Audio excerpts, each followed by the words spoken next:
E aí pessoal, tudo bom? Vamos terminar o PET 6? Nessa semana 4 nós vamos falar um pouco da origem da vida, assim, agora como que a vida começou. Diferente de quando a gente viu biogênese e abiogênese, aquela disputa de qual estava certo, agora vamos ver como provavelmente deve ter surgido o primeiro ser vivo aqui na Terra, de acordo com a visão da ciência, e que como foi todo esse processo na Terra primitiva. Então assista esse vídeo com atenção para fazer as atividades direitinho. Bora lá!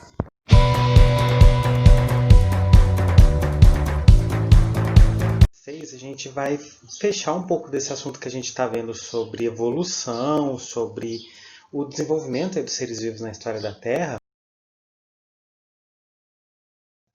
vendo como que foi então a origem da vida.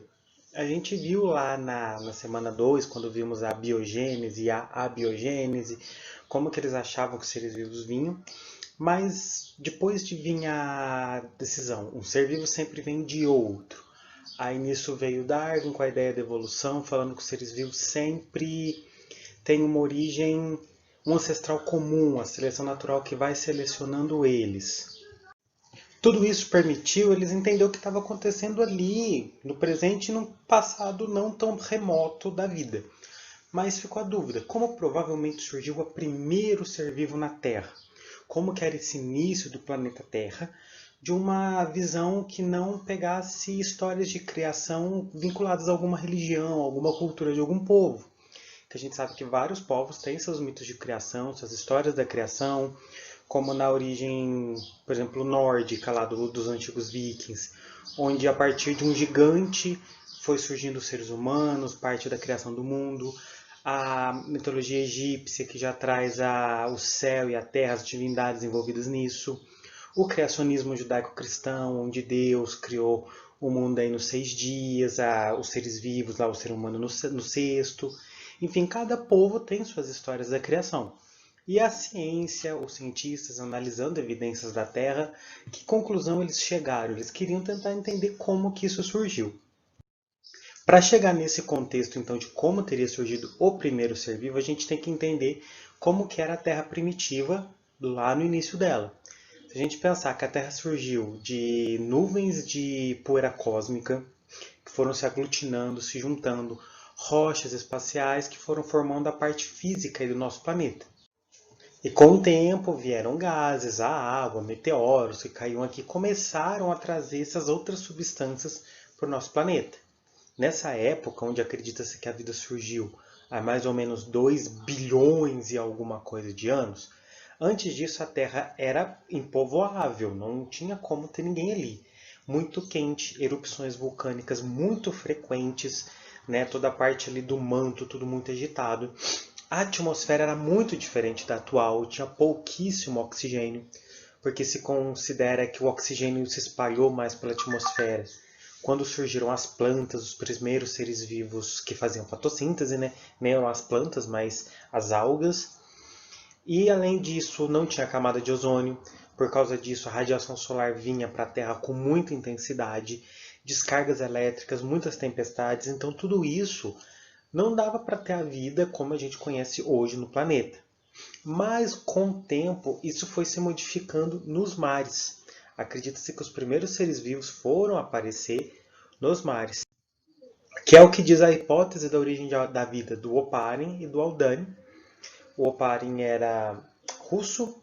Eles aí pensando, fazendo pesquisas, analisando evidências bioquímicas que vinham em rochas, né, dos materiais que formavam as rochas, gases presos no gelo, enfim. Eles bolaram uma hipótese que é a mais aceita atualmente, a que consegue responder mais perguntas, embora, como é considerado uma hipótese, ainda não foi cravado, foi exatamente assim. Mas é a que mais atende às expectativas e responde a maior parte das perguntas. Tudo começou então no mar da Terra primitiva, onde você tinha um calor fora da água, né? Erupções vulcânicas, uma atmosfera com muitos gases venenosos, vamos dizer assim, para os seres vivos de hoje, como muito nitrogênio, metano, amoníaco, gás carbônico, muito vapor de água, uma atmosfera muito quente, um efeito estufa muito quente ali, muitas tempestades, muitos raios, enfim, muita coisa altamente agressiva. Mas debaixo da água, o ambiente era mais tranquilo, um pouco mais tranquilo, né? Não quer dizer que era um paraíso, mas era mais tranquilo. Ali então a temperatura era um pouco menor, né? Eles, embora ainda tinha o calor que vinha aqui do interior da Terra, mas era menor. A água ficava mais calma. Essa água começou a surgir no planeta como? O vapor de água que tinha aqui vinham meteoros, cometas caíam aqui na Terra, cometa é congelado. Esse gelo derretia e evaporava, formava nuvens e assim começou a ter as primeiras chuvas.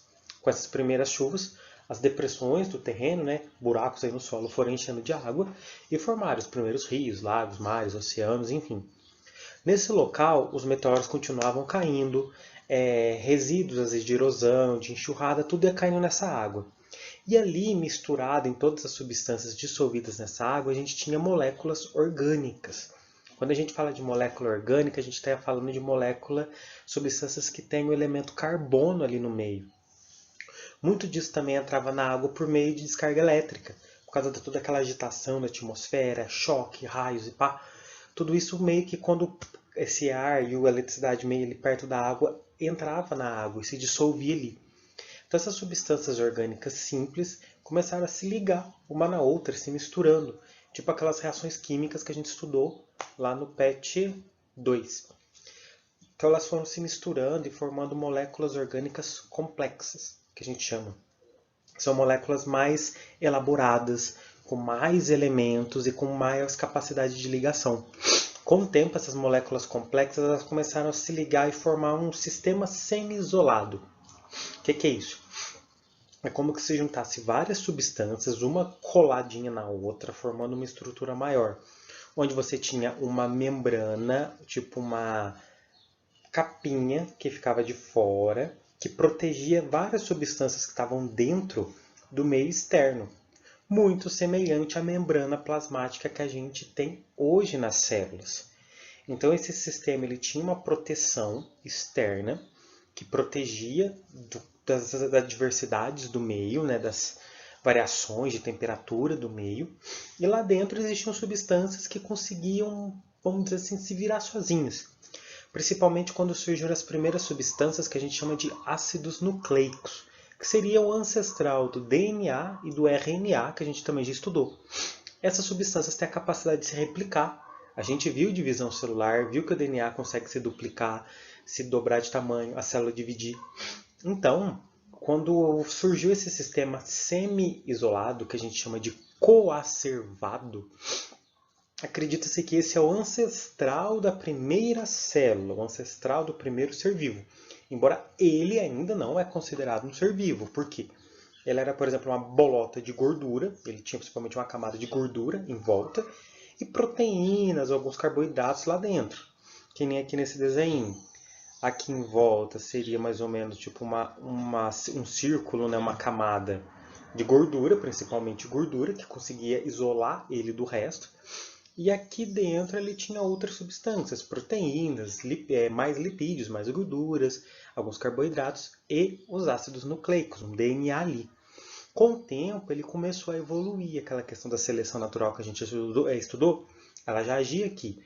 Então aquele DNA conseguiu se dividir, ele conseguiu aumentar de tamanho, ele conseguiu desenvolver substâncias novas para resistir ao ambiente que ele vivia. Aí com o tempo, em algum momento, que ainda não se sabe como nem quando, esse coacervado passou a ser uma célula daquelas que a gente conhece hoje. Provavelmente muito semelhante à célula de bactéria, aquelas células procariontes, sem o núcleo, que elas têm uma organização mais simples. Mas então, acredita-se que a origem da vida na Terra começou nesse mundo completamente inabitável, que era a Terra primitiva, com uma atmosfera muito densa e ao mesmo tempo agressiva, com gases que os seres vivos hoje não respiram. Eram gases muito tóxicos, muito venenosos. Não tinha a camada de ozônio para proteger do calor do sol, da radiação solar. Tinha muita descarga elétrica, muita chuva, muita tempestade. E além dos meteoros, erupção vulcânica, tipo um inferno na Terra, de tão agressivo que era. Mas nas águas, que era um ambiente mais calmo, substâncias começaram a se ligar uma na outra, começaram a se misturar uma na outra, e com isso foi formando uma estrutura mais complexa, que é o que a gente chama de coacervado, que que seria tipo o tataravô do primeiro ser vivo. Não, a gente não chama esse coacervado de ser vivo, mas seria uma estrutura, algo que surgiu na natureza, que dali o ser vivo foi surgir, porque ele já tinha algumas características que a gente vê na célula, como uma membrana que individualiza, que separa o interior da estrutura do meio ambiente, que controla a entrada e saída de substâncias, que protege um pouco aquele interior. Então ali você já tinha isso. E com o tempo, reações químicas dentro desse coacervado permitiam que às vezes ele se dividisse, que ele aumentasse de tamanho, que ele fizesse coisas que você observa hoje nas células, como a produção de energia, a própria divisão celular, a reprodução delas. Com o tempo, essa estrutura deu origem à primeira célula, que já era mais complexa, tinha mais estruturas, e a partir daí a vida foi se desenvolvendo de acordo com o ambiente que selecionava, toda aquela questão da seleção natural que a gente já viu. Entendido? Então vamos ver as atividades nossas dessa semana. Número 1. Explique com suas palavras o que são os coacervados, essas estruturas que a gente acabou de falar, que formaram na Terra primitiva a partir da reunião, da ligação entre moléculas orgânicas complexas. Aquelas coisinhas que a gente fala que seriam os ancestrais da primeira célula. A primeira célula teria vindo tipo de uma sofisticação desse coacervado, que conseguiu ficar mais complexo, mais organizado. 2. Que possíveis efeitos a falta da camada de ozônio trazia à Terra? Hoje a gente sabe que a camada de ozônio protege a gente de radiação solar, impedindo muita queimadura. Agora imagina quando isso não existia. O que será que acontecia com a Terra quando não tinha camada de ozônio? A número 3. De acordo com Opari, um dos cientistas que bolaram essa teoria, essa hipótese da origem da vida, como surgiram os primeiros seres vivos? A gente falou esse resumão daquela imagem. Tem a ver com a reunião de moléculas orgânicas complexas, a formação dos coacervados, falar um pouquinho o resumão daquilo tudo ali. E a última questão, qual a importância dos mares primitivos para a origem da vida? Eu falei lá que a vida surgiu no mar porque a condição do mar era diferente da condição da terra firme. O que o mar tinha que permitiu que os seres vivos surgissem ali e não na terra firme, no meio do solo, no meio da rocha? O que o mar teve de diferente que permitiu que a vida começasse ali? Certo, pessoal? Entendido? Então a gente vai ficando por aqui. Espero que tenham entendido. Não deixem de fazer as atividades para a gente terminar logo, porque já está na reta final. Até mais!